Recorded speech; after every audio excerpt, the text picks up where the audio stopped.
Thank you very much, Dagmar, and thank you for having me. And good afternoon to our audience, and welcome to the Media Freedom segment of the Prague Media Point Conference.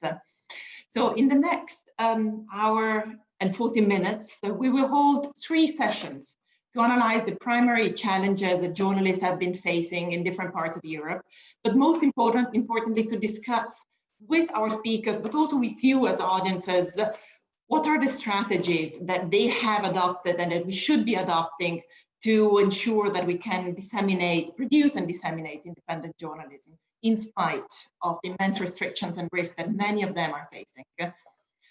We have some amazing speakers for this segment, which will start with a conversation with András Földes, journalist with the news portal Telex.hu in Hungary, and Roman Imielski, deputy editor-in-chief of Gazeta Wyborcza in Poland. They will talk about practicing journalism in these 2 countries, which are well known for their restrictions on press freedom. Following that, we'll move into a session about Turkey in particular. We'll be joined by Andrea Carlson, program manager of the European Endowment for Democracy, who has dedicated much of her recent professional life to supporting independent media and civil society in Turkey. And Andrea will be in conversation with Yaman Akdeniz, who is one of Turkey's most respected lawyers active in defending the rights to freedom of opinion and expression in the country.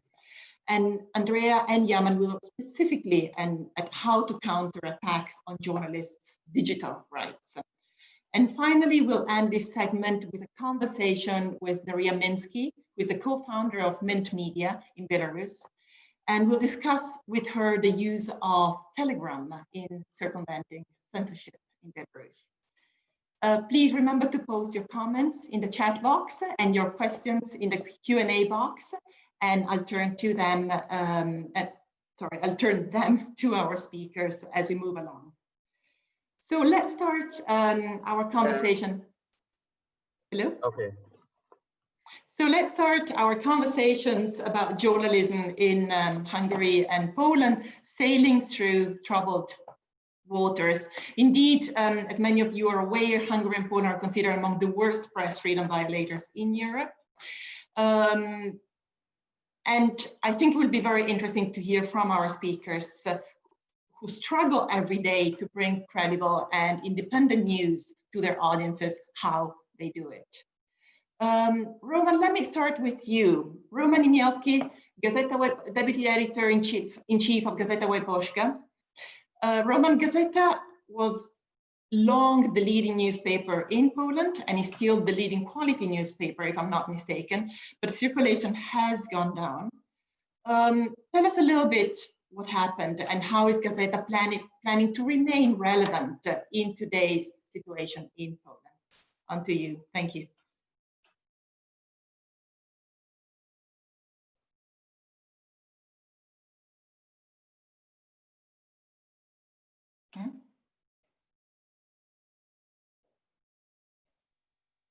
Sorry, can you hear me? Yes. Thank you very much for invitation. It's great pleasure to be here and talk to you. Of course, the time is very strange, not only in Poland and Hungary, especially in Hungary, but if you look at, for example, for the United States, it's a very strange time for the journalists. But in Poland, of course, the big problem is that the ruling party wants to silence us from 2015. The Law and Justice Party won the election in that year, and from that year, they want to create a situation that only the pro-government media will exist on Polish media market. What it means in the reality life. In real life, of course, the first is the finance problems because the government decided to cut any ads in my newspaper. If you have no money, you are not an independent, of course. So what we did during this time, we launched the digital strategy. Right now we have 250,000 subscribers on internet. It's very, very important for us, this strategy, because we have money to be independent. The second problem is the political pressure from the law and justice camp. What it means is real life, for example, that in many programs on TV broadcaster, public TV broadcaster, right now this is the propaganda channel, really the propaganda channel, like Kremlin-style television. They accuse us that we are a traitor as a newspaper, as a journalist and editors, that we are a traitor of Polish nation, that we are not Polish language newspaper. What it means, that we are foreign spy or something like that. It's not very funny that your government accuses you that you are not the Polish language newspaper and you are a traitor of Polish nation. The third problem is that they want to silence us because right now we have around 60 cases in courts. The law and justice politicians sued us for many articles, but not only for the facts, and sometimes for the opinion. It's unbelievable that the ruling party, in one of these cases, sued us as a party, not a personal politician or something like that. The ruling party sued my newspaper. We won this case in court, but this is, of course, the problem for us, because if you have so many problems in courts, of course, you must spend money for the lawyers, spend your time to attend in these cases, etc., etc. So this is a complex of many tools the ruling party wants to use to silence my newspapers. Not only my newspaper, but every independent media in Poland. What is similar if we talk about the situation in Poland and in Hungary? Of course, the situation in Poland is better than in Hungary. Everybody knows about this. We have no KESMA, for example, found. And we have still very strong opposition parties, very strong social society, very strong independent private media. But one of the most important slogan during the campaign in 2015, if you talk about the Law and Justice Party, the ruling party, was, we want to have Budapest in Warsaw. What it means? We want to have the same situation when the Mr. Orban created in Hungary. In real life, it means that we want to have an oligarchs who buy your media, who repolonize your media, because this is the second slogan using by the ruling party. They want to repolonize my newspaper. My newspaper is a Polish newspaper.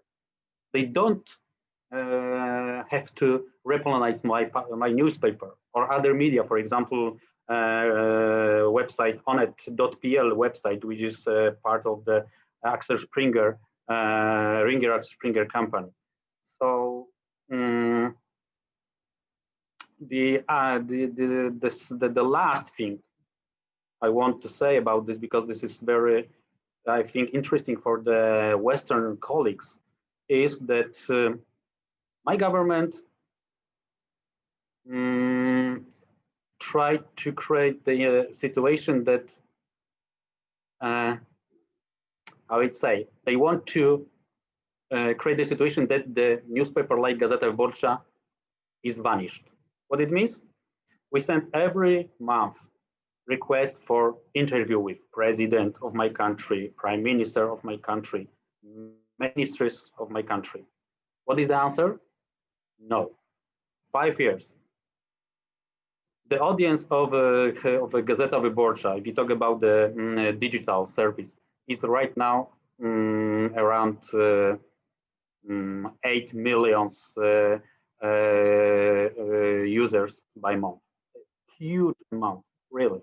And president of my country, prime minister of my country, ministers of my country try to avoid this group of citizens. They don't want to talk with Gazeta Wyborcza. It's a really crazy time, and I am a journalist and editor for 25 years, and I have never expected that I will live in the time like that. Thank you, Roman. Maybe before I come back to ask a bit, follow up on how you managed to not only to survive, but really to do journalism in all this. Let me turn to András. András Földes, journalist and video journalist with Telex.hu. Your focus is on humanitarian and environmental issues. András, I understand you worked for 20 years at Index.hu, which was considered Hungary's largest and most influential independent news outlet until this past July, when Index was de facto taken over by businesses close to Földes. The editor-in-chief was fired, and you, alongside with the entire editorial board and many other journalists, decided to leave. How can journalism survive in today's Hungary? Roman mentioned before, Hungary is way worse than Poland. How can independent journalism survive?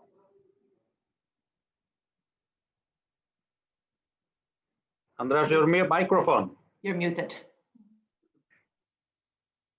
Thank you. So it's well, I wouldn't say so much about the present situation because it was mentioned previously. It's almost the same as in Poland, but a bit worse. So it's not an easy time to be a journalist in Hungary nowadays, and we don't know exactly how to survive these times. We have an experiment, and we are really optimistic to go on with this experiment, which is Telex.hu, but we don't know if it's the solution.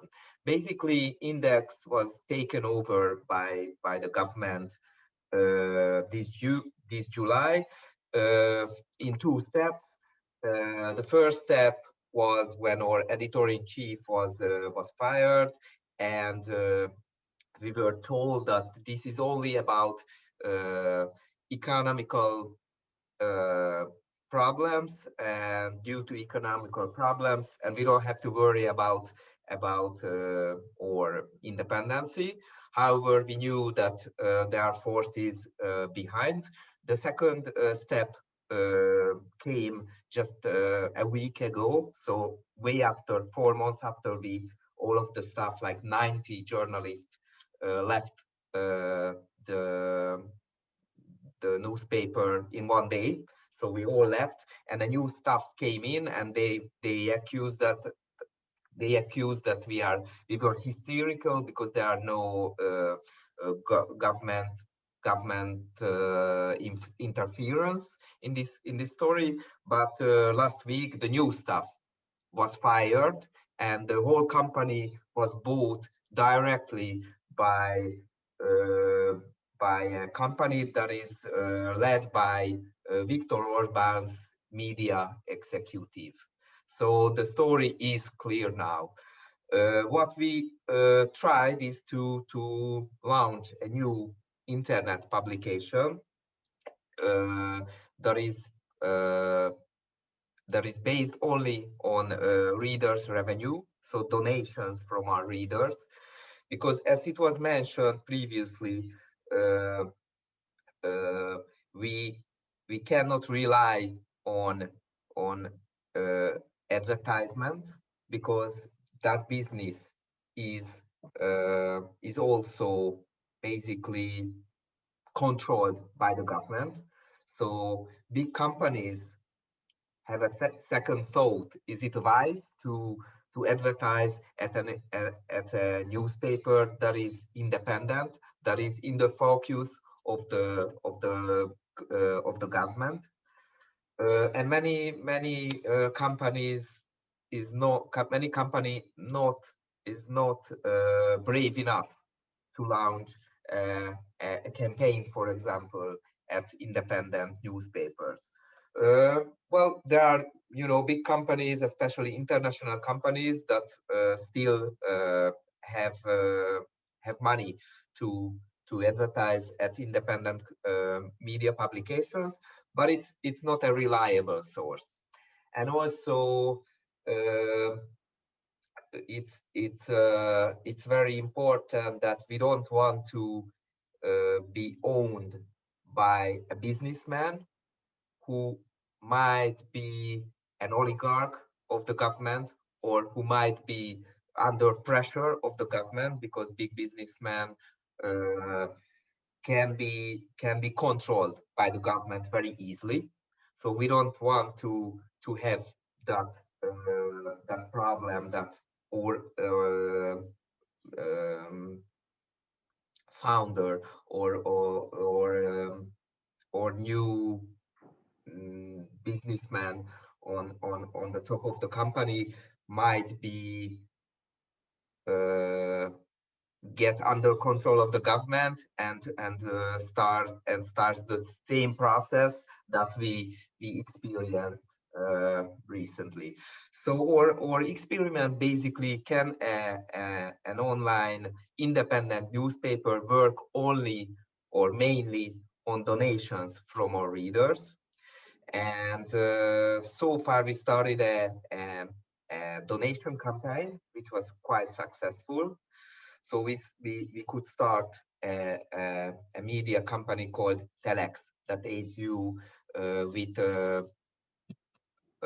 60 journalists and the staff. So it's quite a big company in Hungary. And we are thinking and we are searching the way to launch a subscription model for Hungary. But this is a totally new field for Hungarian readers and for Hungarian media. So we haven't really decided how it should be implemented. The whole content should be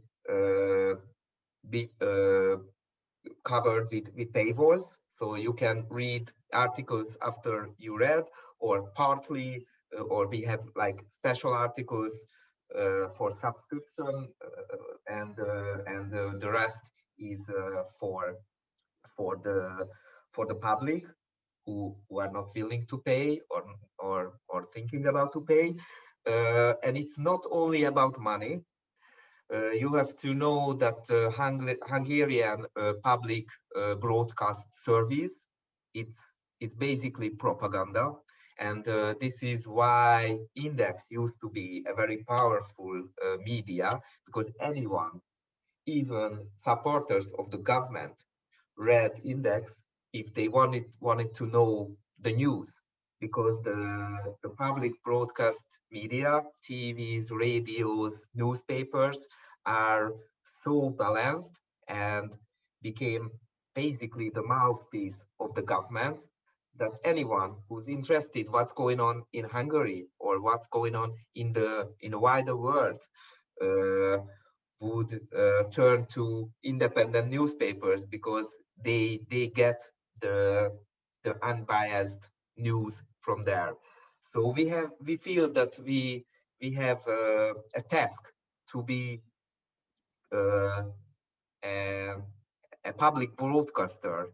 Even we are a private company for the public, because after Index basically was turned to a propaganda media, this field became empty, and there is no any media yet that can fill up this void. So, Right. so if we put all our content behind paywalls, most of the Hungarians won't reach the news, won't reach the reliable news sources, and then only a lucky part of the society can read or content, which would be a problem for the whole society. So we feel that we have tasks to do for the society, not only for our financial good. Right. So thanks, András. I just received a reminder. We have 10 minutes to go, and I wanted to get some of the questions that we get from the audience, which is actually pick up on the points you made, and especially if you want exactly this tension between offering a public service, which is news, and needing to pay for the news that you disseminate. Let me go back to Roman. You also mentioned that readers' revenue is now the only source of independent funds that you're having. Is there any besides of that? Is there any other solution that you see to make the journalism that you do sustainable? I assume that also in Poland, the people, it would probably take a generation for people to learn that they have to pay for news. So is anything else that can be done? You know, you're both members of the European Union. The European Union has strong competences on anti-competition rules and all of that. Is there anything that can be done in that direction? Onto you, Roman. Of course, the paywall is not the only way of earning the money. The money is, I said, is very important for us. We launched the special foundation of Gazeta Wyborcza, because some people want to pay not only, for example, 10 euros for a month for the for reading Gazeta Wyborcza, but some people want to pay huge money to be sure that the Gazeta Wyborcza will still exist. So this is very important for us. For example, we have a special fund for the investigative journalists. But what is most important, very important for us is international cooperation. We are a part of the LINA, a leading European newspaper association. Is very important for us because we can exchange the materials, articles, and etc. without any fee. So we publish many articles from our from the newspapers like La Repubblica, Le Figaro, El País, Die Welt for free. This is very interesting because we, you know, if you want to have a very interesting article from the, for example, from the Germany, you should send a correspondent to Berlin. We have no money for correspondent to Berlin, but we have a colleague and the newspaper, the friend in Berlin, in Die Welt, that we can take these articles. But you mentioned about the European Union. This is a very interesting topic for me. I wrote many years ago the article for the EU Observer that I'm and suggested that the European Union should create a special fund for the independent media in the, for example, my country, for Hungary, etc. It not to be clear, I don't want to have a special fund to send the money to my newspaper without any conditions. No, this is like a grants. For example, I don't know. Google has a special grant for the journalism in Europe. This is a huge money. We grab some euros from this. So why in this very strange and difficult time for the not only for the newspaper in my country, for democracy in my country, for democracy in the Europe and in the world, why the European Union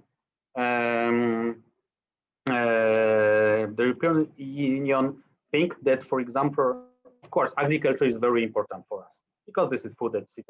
But the democracy, and we are a part of the democracy, the independent media is a very important part of the democracy, is very important too for European Union, for Polish society, for Hungarian society, and international society. So I think that it's time to talk about this issue very seriously.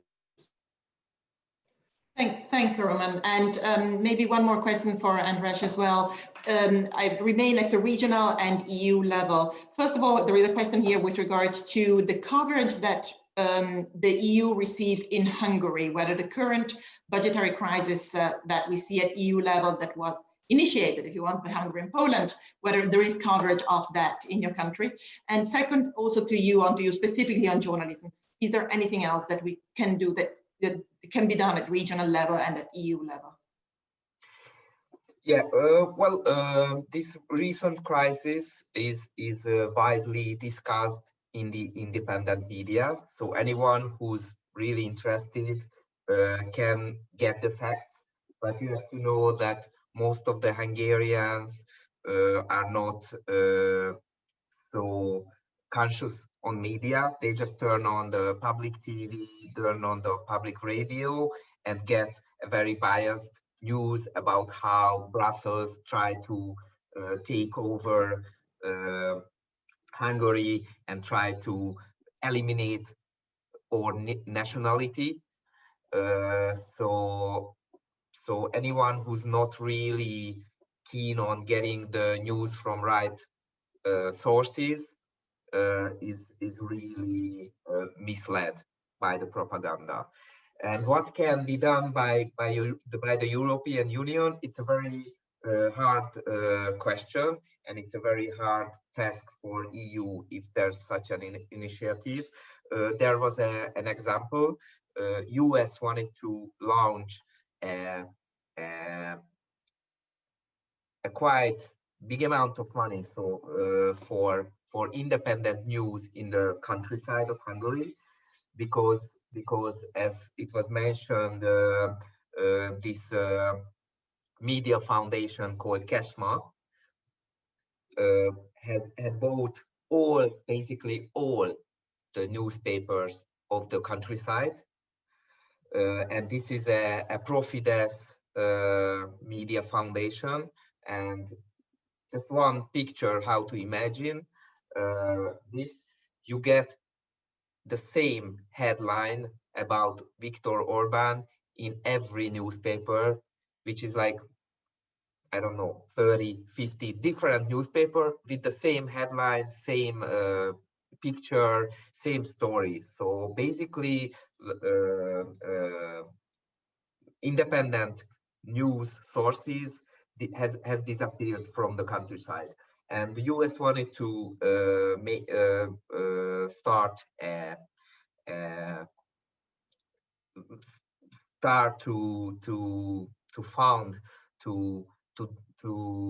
help to start new media publications in the countryside.